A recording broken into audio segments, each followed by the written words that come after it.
قربانی سنت ابراہیمی ہے۔ اگر آپ کسی بھی گاؤں کے اندر چلے جائیں، معائنہ کریں، تو بہت کم لوگ آپ کو ملیں گے کہ جن پر قربانی واجب نہیں ہے۔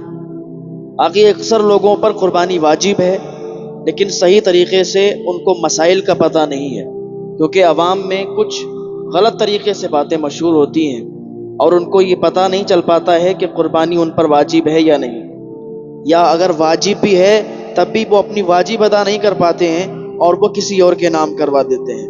مثال کے طور پر اگر بیٹا مالک نصاب ہے تو بیٹا والد صاحب کے نام پر قربانی کروا دیتا ہے جو کہ مالک نصاب بھی نہیں ہے، یا گھر میں والد صاحب ہیں جو مالک نصاب ہیں تو وہ قربانی یا تو اپنے والد کے نام کرواتے رہیں یا اپنی والدہ کے نام، یا جو بھی ان کے گھر سے انتقال کر گئے ان کے نام کروا دے رہے ہیں۔ تو اس طریقے سے کچھ جو مسائل ہیں جو عوام میں غلط طریقے سے مشہور ہیں، جن کو عوام سمجھتی ہے کہ ہم صحیح کر رہے ہیں حالانکہ وہ غلط کر رہے ہیں، تو سب کو چاہیے کہ ان پر غور و فکر کرنے کی ضرورت ہے۔ جب ان تک صحیح طریقے سے معلومات نہیں پہنچے گی تو وہ تو ویسے ہی کرتے رہیں گے نا جیسے پہلے سے چلا آ رہا ہے۔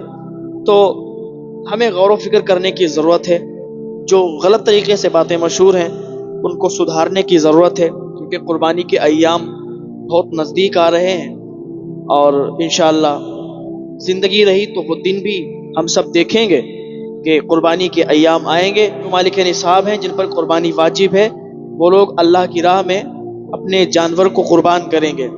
اللہ تعالیٰ کی بارگاہ میں دعا ہے اللہ تعالیٰ ہم سب کو نیک عمل کرنے کی توفیق عطا فرمائے۔ کچھ ایسے مسائل ہیں جو عوام میں غلط ہیں، انہیں ان پر غور و فکر کرنے کی ضرورت ہے، اور جو غلط ہوتا آ رہا ہے اس کا سدھار انہیں کرنے کی ضرورت ہے۔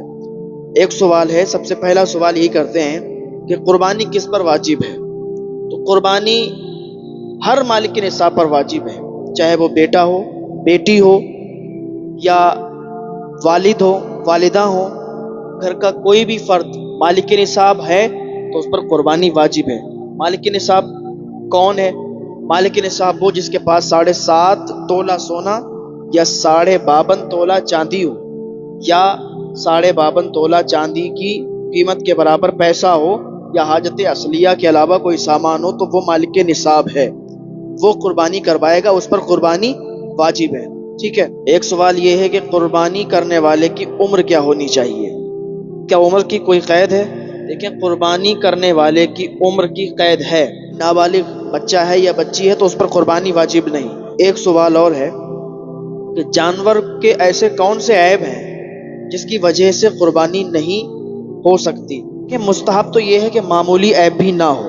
اگر لنگڑا ہے کہ قربان گاہ تک نہیں جا پائے گا تو اس پر قربانی نہیں ہوگی، یا اندھا ہے تو قربانی نہیں ہوگی، یا اتنا زیادہ کمزور ہے کہ قربان گاہ تک نہیں جا پائے گا تب قربانی نہیں ہوگی۔ باقی اسی حساب سے آپ کے یہاں پر کوئی مفتی ہو یا عالم دین ہو یا امام صاحب ہوں جو آپ کو مسائل صحیح طریقے سے بتا سکتے ہیں، وہ اسی حساب سے آپ پوچھ لیں، جیسے آنکھ، دانت یا پیر یا پھر جیسا عیب ہو اور جس طریقے سے ہو اسی اعتبار سے آپ کسی سے معلوم کر لیں وہیں پر۔ دیکھو، فقہائے کرام نے فرمایا کہ ایسا عیب جو جانور کا جمال یا اس کی منفعت علی وجہ الکمال ختم کر دے، یعنی اس کی منفعت یا جمال پوری طرح سے ختم ہو جائے تو اس کی قربانی نہیں ہوگی۔ اس میں اور بہت سی باتیں ہیں، وہ پھر جیسا آپ کے جانور میں عیب ہو اسی عیب کو بتا کے آپ اپنے یہاں کے کسی مفتی یا عالم دین سے رابطہ کریں اور وہ آپ کو بتا دے گا، جیسا عیب ہوگا اسی عیب کے اعتبار سے آپ ان سے مسئلہ پوچھ لیں۔ ٹھیک ہے، ایک سوال اور ہے، کیا عورتوں پر قربانی واجب نہیں ہے؟ عورتوں پر بالکل قربانی واجب ہو سکتی ہے اس وقت جب وہ مالک نصاب ہوں۔ جب وہ مالک نصاب ہوں گی تو ان پر قربانی واجب ہوگی۔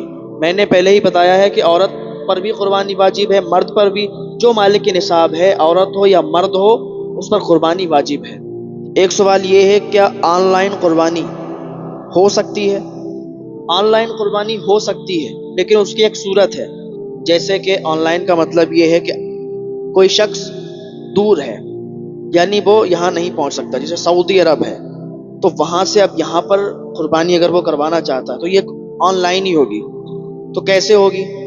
اب وہ وہاں سے کسی ایسے بھروسے مند انسان کو پیسے بھیجے کہ جو واقعی قربانی کروا دے گا، اس پر بھروسہ ہو کہ وہ جانور خریدے گا، قربانی کروائے گا، اس کے نام سے قربانی ہو جائے گی. ٹھیک ہے. اب ایک بات اس میں اور دھیان کرنے کی ضرورت ہے. سعودی عرب میں اگر کوئی شخص ہے، چاہے تو وہ وہاں بھی قربانی کروا سکتا ہے، اور وہاں اگر نہ چاہے تو اپنے ملک میں بھی قربانی کروا سکتا ہے.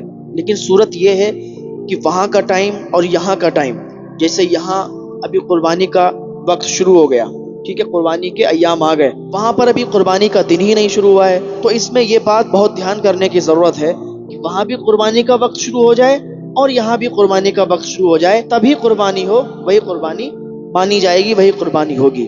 ٹھیک ہے. اس پر یہ دھیان کرنے کی ضرورت ہے. آن لائن قربانی ہو جائے گی، بس بھروسے مند انسان ہو، یا اپنے گھر والوں سے آپ بولیں کہ ہم یہ پیسے ڈال رہے ہیں، مالک نصاب ہیں، آپ اپنے گھر پہ پیسے ڈالیں کسی کو اور کہیں ہماری طرف سے قربانی کر دیں، تو قربانی ہو جائے گی انشاءاللہ. ایک سوال ہے کہ ایک جانور کئی لوگوں کی طرف سے قربان کر سکتے ہیں یا نہیں؟ کئی لوگوں کی طرف سے قربان نہیں کر سکتے، صرف 7 لوگوں کی طرف سے قربان کر سکتے ہیں. ایک جانور جو بڑا جانور ہے اس میں 7 حصے پڑ سکتے ہیں، 7 سے زیادہ نہیں پڑ سکتے. ایک سوال یہ ہے کہ والدین میں سے کسی نے بولا کہ میری طرف سے ہر سال قربانی کرنا، تو یہ کیسا ہے؟ دیکھو، اگر والدین میں سے کسی نے وصیت کی کہ ہم لوگ جب دنیا سے رخصت ہو جائیں تو ہر سال تم لوگ ہماری طرف سے قربانی کرنا. اب ایک صورت تو یہ ہے کہ والدین رخصت ہو گئے، مال چھوڑ گئے، تو بچوں کو چاہیے کہ جو مال چھوڑ گئے تو ایصال ثواب کی نیت سے ان کی اب نفلی قربانی ہوگی، تو ایصال ثواب کی نیت سے ان کے لیے قربانی کروا سکتے ہیں.